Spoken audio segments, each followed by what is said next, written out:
नमस्कार, स्वागत है आपका। मैं हूं आपके साथ आशा झा। आप देख रहे हैं न्यूज 24 और बुलेटिन की शुरुआत इस वक्त उत्तराखंड की सियासत से जो भूचाल से जुड़ी खबर सामने आ रही है वो खबर आपको बता दें। दरअसल खबर ये सामने आ रही है कि त्रिवेंद्र सिंह रावत जो मुख्यमंत्री हैं उनकी जगह धन सिंह रावत ले सकते हैं। प्रदेश का नया सीएम धन सिंह रावत को बनाया जा सकता है। सूत्रों की माने तो खुद मुख्यमंत्री त्रिवेंद्र सिंह रावत ने नए सीएम के लिए धन सिंह रावत का नाम सुझाया है। धन सिंह रावत मौजूदा त्रिवेंद्र सरकार में शिक्षा राज्य मंत्री है और इतना ही नहीं, खबर यह भी है कि एक डिप्टी सीएम भी बनाया जा सकता है।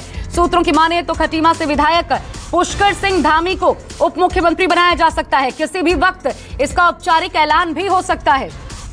ये बड़ी खबर आपको बता रहे हैं और ये जो नाम सामने आए हैं ये यूं ही नहीं है। दरअसल इसके पीछे पुष्कर सिंह धामी जो आप डिप्टी सीएम के लिए नाम देख रहे हैं, कल देर रात खटीमा से विधायक हैं पुष्कर सिंह धामी, जिनसे मुलाकात भी की थी त्रिवेंद्र सिंह रावत ने।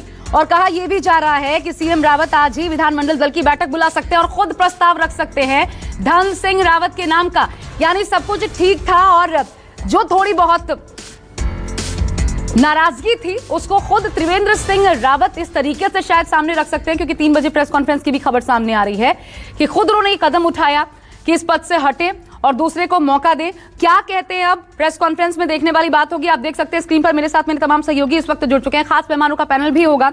अधीर यादव सीएम आवास के बाहर से हमारे साथ हैं, अमित दिल्ली से मौजूद हैं, प्रशांत गुप्ता न्यूज रूम से मेरे साथ जुड़े हुए हैं। लेकिन सबसे पहले अधीर यादव सीएम आवास के बाहर से मौजूद हैं। अधीर, ये बताइए फिलहाल क्या चल रहा है, क्योंकि 4 बजे राज्यपाल से भी मुलाकात करने की खबर है।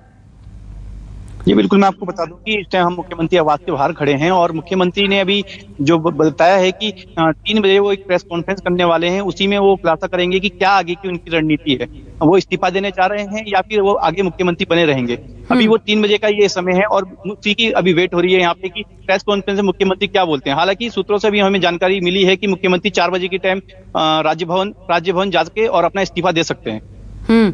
अभी भी कोई विकल्प खुला हुआ है क्या कि कैबिनेट विस्तार या फिर किसी दूसरे विकल्प के माध्यम से पद पर बने रहे? अधीर, जिस तरह से 3 दिन से उत्तराखंड में राजनीतिक समीकरण बदल रहे हैं, पल पल समीकरण बदल रहे हैं, उससे ये देखा जा सकता है कि आगे अभी कुछ होना क्या होगा। अभी कोई भी स्थिति जो है पूरी तरह से स्पष्ट नहीं है, क्योंकि परसों जब यहाँ पे पर्यवेक्षक आए थे तो उन्होंने कई आला नेताओं से पूरा मामला जाना था, उनकी जो नाराजगी है वो उसके बारे में जाना था। फिर उन्होंने जाके आला कमानों को अपनी पूरी रिपोर्ट दी और कल मुख्यमंत्री भी दिल्ली गए थे और दिल्ली जाके जो उन्होंने वहाँ के अध्यक्ष जो नड्डा जी से मिले हैं और उसके बाद अमित शाह से मिले और बाद में फिर वो अनिल बलूनी के घर भी गए हैं। तो उसके बाद वो आज देहरादून लौटे हैं। लेकिन अब जब जो स्थिति है, अब मुख्यमंत्री जी जो प्रेस कॉन्फ्रेंस करने जा रहे हैं उसी में साफ हो जाएगा कि क्या आगे उत्तराखंड का नया मुख्यमंत्री बनेगा या यही अपना मुख्यमंत्री रहेंगे। जो 2 चीजें हुई हैं वो बताती हैं कि कुछ तो हो रहा है और बदल भी सकता है, क्योंकि चेहरा इसलिए बदल सकता है। कल देर रात उन्होंने पुष्कर सिंह धामी से मुलाकात की, उसके बाद चौपर पहुंच गया है धन सिंह रावत को लेने के लिए, जो कि शिक्षा मंत्री हैं प्रदेश में। और ऐसे में इसलिए अटकलों का बाजार गर्म है और ये नाम धन सिंह रावत का खुद प्रस्ताव के रूप में विधानमंडल दल की जो बैठक होगी उसमें सामने रख सकते हैं त्रिवेंद्र सिंह रावत। जानकारी ये भी है। मेरे साथ अमित जुड़े हुए हैं, उनका अब रुक कर लेती हूँ।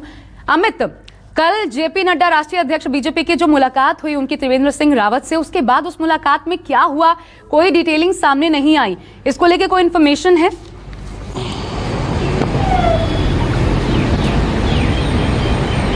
नहीं, देखिए सबसे बड़ी बात कि जब दोनों पर्यवेक्षक दुष्यंत गौतम जो कि प्रभारी भी हैं वो और रमन सिंह जब परसों वहां पर थे, इसके बाद उन्होंने सबसे मुलाकात के बाद जो रिपोर्ट सौंपी थी, रिपोर्ट परसों रात को ही सौंप दी गई थी और बाकायदा उसमें कह दिया गया था कि किस तरह से जो तमाम लोग हैं वो नाराज हैं और एक बार नहीं इससे पहले भी 18 विधायकों ने चिट्ठी लिखी थी कि मुख्यमंत्री को बदला जाए। और इस बार क्योंकि चुनाव 1 साल के बाद है, ऐसे में हालात वहां पर अच्छे नहीं है और अगर इसी तरह से टीम को आगे बढ़ाई जाएगी तो वहां पर नतीजे अच्छे नहीं होंगे, वो बहुत ही घातक हो सकता है। तो चेहरा बदलने की बहुत जरूरत है।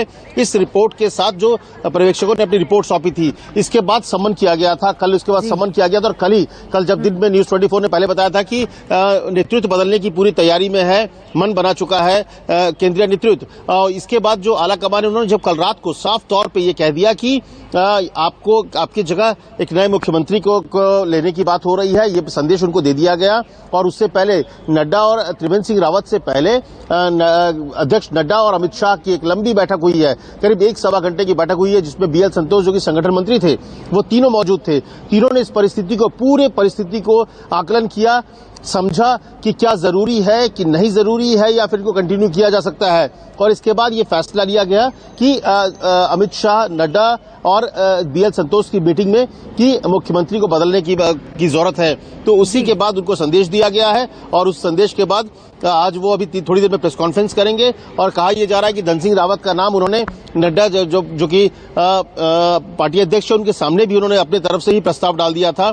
और ये जो विधायक दल की बैठक होगी, संभावना है कि कल या परसों यहां से पर्यवेक्षक जाएंगे और विधायकों की बैठक बुलाई जाएगी और उसमें नए सीएम का जो चुनाव होना है तो उसको लेकर थोड़ी देर में प्रेस कॉन्फ्रेंस करके मुख्यमंत्री अपना खुलासा कर देंगे। अपना इस्तीफे उनको इस्तीफा देना है। जो जानकारी मिल रही है कि 4 बजे वो इस्तीफा देंगे, लेकिन क्योंकि पार्टी चाहती है कि जो स्मूथ एक तरह का चेंज हो, कहीं से किसी तरह का विरोध नहीं हो, तो त्रिवेंद्र सिंह रावत की तरफ से ऐसा नहीं है कि कोई शक्ति प्रदर्शन की कोशिश हुई हो।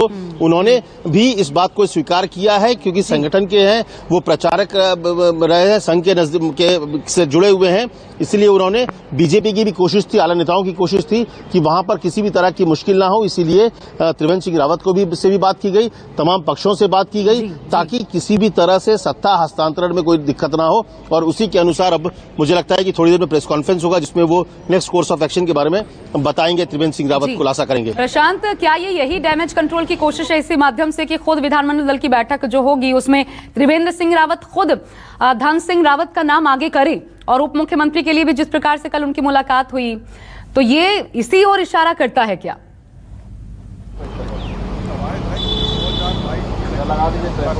उससे पहले पार्टी नहीं चाहती है कि किसी तरीके का एक गलत मैसेज जाए। अगर पार्टी में टूट होती है तो एक गलत मैसेज जाता, 5 राज्यों के चुनाव होने हैं इस आगामी महीने में, तो ऐसे में बहुत बड़ी चुनौती थी बीजेपी के सामने कि पूरे देश में गलत मैसेज ना जाए कि जहां पर बीजेपी सत्तारूढ़ है वहां पर अगर उसमें टकराव बिखराव होता है और पार्टी टूटती है तो एक गलत मैसेज जाएगा। इसीलिए त्रिवेंद्र सिंह रावत ने भी खुद अपनी तरफ से पहल की, आला कमान के सामने कई नामों के प्रस्ताव की चर्चा की गई और उसके बाद धन सिंह रावत का नाम उभर कर सामने आ रहा है। जैसा कि हमने पहले भी बताया कि उनको स्टेट चौपड़ जो है वो लेने के लिए श्रीनगर रवाना हो गया। श्रीनगर उनका गृह नगर है जहां से वो खुद आते हैं धन सिंह रावत, और वो देहरादून उनको लेकर आया जाएगा।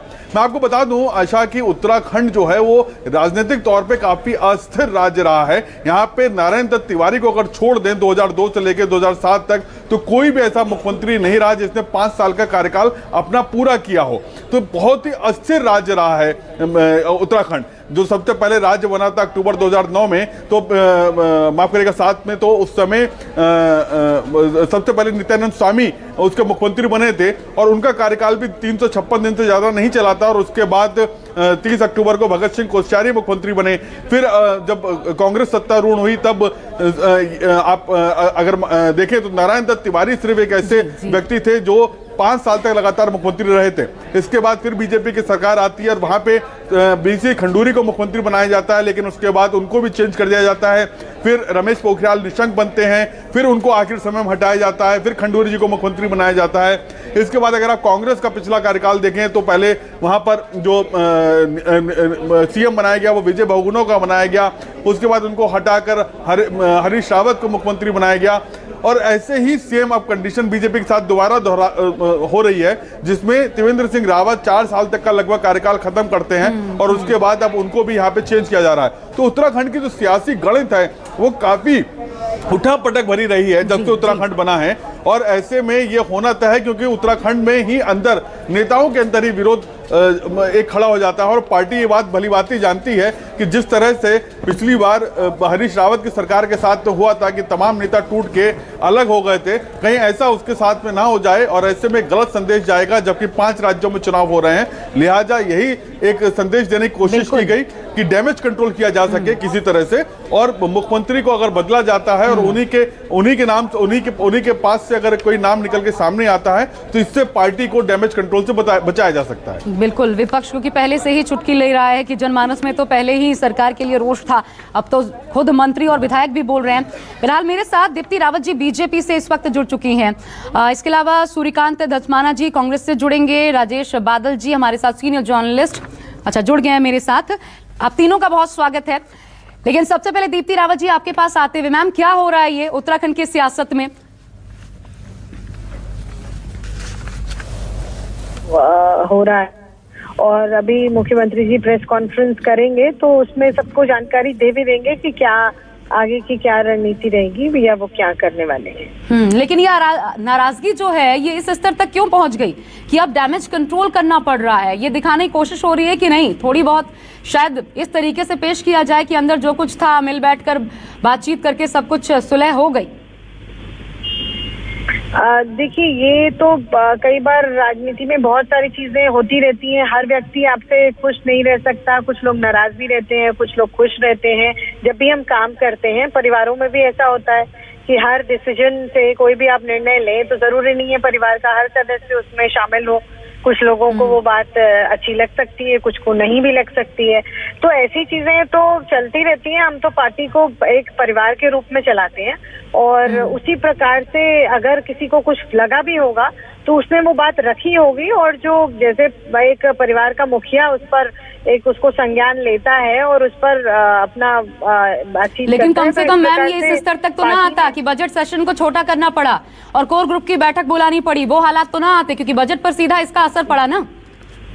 देखिए, बजट सेशन को छोटा बिल्कुल नहीं किया गया। ये कहाँ से गलतफहमी सबको आ गई है मुझे समझ नहीं आया। जो काम होना था बजट सेशन में वो सारा हो गया, उसको कर लिया। उसको पूरा करने के बाद बजट सेशन खत्म हुआ। वो जल्दी खत्म हो गया काम, इसलिए जल्दी खत्म हो गया, लेकिन काम छोड़ दिया ऐसा नहीं हुआ।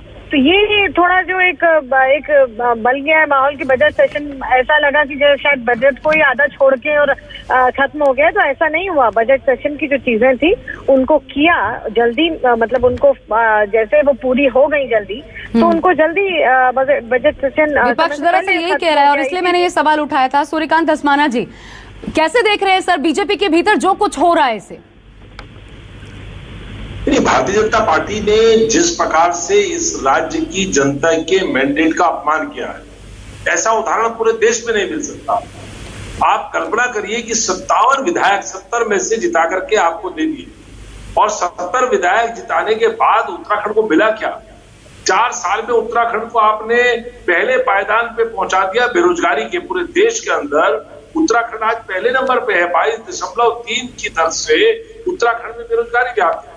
राज्य के अंदर स्थितियां ये है कि प्रसूता बहनें हमारी, उनका सड़कों पर प्रसव हो जा रहा है, अस्पताल भी नहीं पहुंच पा रही है। जब वो रेफर हो रही है हायर सेंटर के लिए, गोपेश्वर से रेफर होती है और रुद्रप्रयाग में लेबर पेन हो जाता है तो उनको बस से उतार दिया जाता है और बस में उतर करके सड़क पे प्रसव हो जाता है। राजधानी देहरादून के अस्पताल में जो सबसे बड़ा सरकारी अस्पताल है दून अस्पताल, उस अस्पताल में उत्तरकाशी की एक गरीब महिला को 1 सप्ताह तक बिस्तर नहीं मिलता।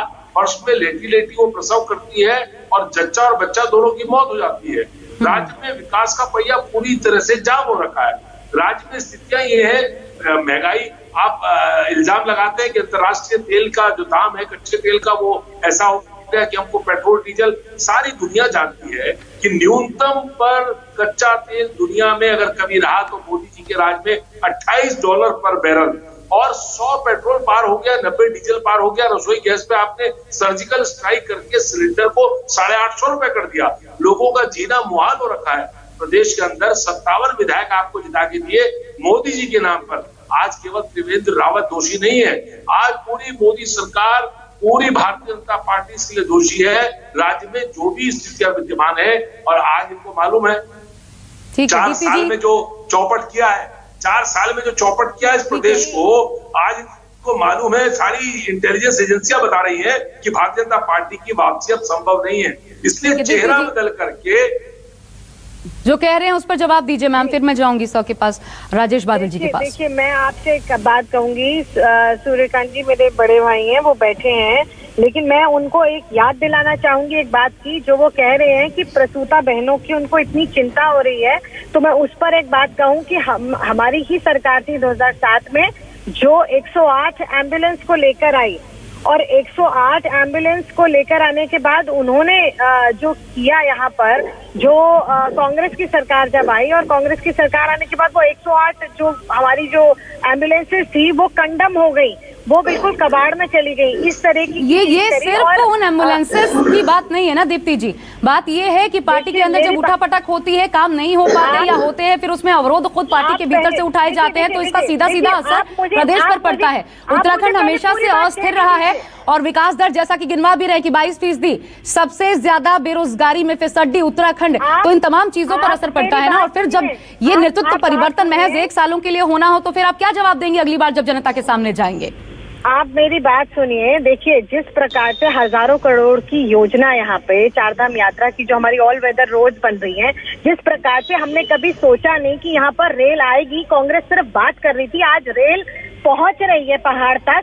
और आप आगे देखिए, आगे जो हमारी योजनाएं हैं, जो महिलाओं के लिए खास तौर पे योजनाएं हैं, हर घर में शौचालय हो उसकी योजना से महिलाओं को लाभ है। उसकी कहीं ना कहीं यूज सब करते हैं, लेकिन लाभ जिसको है उसमें किसी का अगर सम्मान रखा गया है तो वो महिला का रखा गया है। ये भी एक सच्चाई है कि उत्तराखंड में सबसे ज्यादा हड़ताल होते हैं, यही एक सच्चाई ये भी है दीप्ति जी, इसको भी ध्यान में रखिएगा। इस पर आगे मैं आपसे टेक लूंगी, लेकिन राजेश बादल जी हमारे साथ, मैं वापस आपके पास आती हूँ। राजेश बादल जी, सर इसे कैसे देख रहे हैं? सिर्फ उत्तराखंड ही क्या, मैं क्योंकि अभी माहौल ऐसा चल रहा है कि आगे आने वाले राज्यों में चुनाव हम देख रहे हैं, क्या असर पड़ेगा बीजेपी के लिए?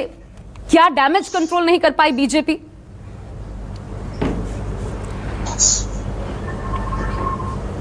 देख लिये, उत्तराखंड की जो भारतीय जनता पार्टी की अंदरूनी स्थितियां हैं वो एकदम अलग है, सारे देश से अलग है, एक पहाड़ी राज्य में जैसे होती हैं। तो हमने देखा है कि जब जब भी भारतीय जनता पार्टी की सरकारें बनी हैं, उनका कोई मुख्यमंत्री अपने 5 साल पूरे नहीं कर पाया। और सबसे बड़ी बात यह है कि वहाँ का जो एक इलाकाई राजनीति और जातिवादी राजनीति हो, उसका जो संतुलन है, वो संतुलन बहुत कम मुख्यमंत्री बना पाए थे। जहाँ तक बेरोजगारी का सवाल है, स्थानीय मुद्दे का जो सवाल है, मैं ये कहना चाहता हूँ कि सबसे बड़ा मुद्दा वाकई में सारे देश के साथ साथ उत्तराखंड में बेरोजगारी है, पलायन है, बहुत बड़ा मुद्दा है। लेकिन अभी भी जो इलाकाई संतुलन की बात है, क्योंकि मौजूदा मुख्यमंत्री त्रिवेंद्र सिंह रावत के बारे में ये कहा जा रहा है कि जो रिपोर्ट हाईकमान को मिल रही थी, पिछले 3 वर्षों से लगातार उनका जो स्वभाव था उसमें एरोगेंस था, अहंकार था, उनका संगठन के साथ तालमेल नहीं था। संगठन के साथ तालमेल इसलिए नहीं था, पड़ सकता है। मैं थोड़ा सा आपको रोक रही हूँ, एक ब्रेक लेना पड़ रहा है, मजबूरी है मेरी। इस ब्रेक के बाद आप ही से दोबारा शुरुआत करेंगे इस चर्चा की कि आखिर वो कैसे प्लॉट तैयार हुआ कि हालत यहां तक हो गई कि आज इस्तीफा देना पड़ सकता है। 4 बजे राज्यपाल से मुलाकात है और हर खबर पर हमारी नजर है, पल पल के अपडेट्स आप तक पहुंचाएंगे। नमस्कार, मैं हूं मानक गुप्ता। अगर आपको हमारा ये वीडियो पसंद आया हो तो इसे लाइक और शेयर जरूर करें, और हां, हमें सब्सक्राइब और फॉलो करना ना भूलें ताकि आप देश और दुनिया की कोई खबर मिस ना करें। तो जुड़े रहिए हमारे साथ और देखते रहिए News 24।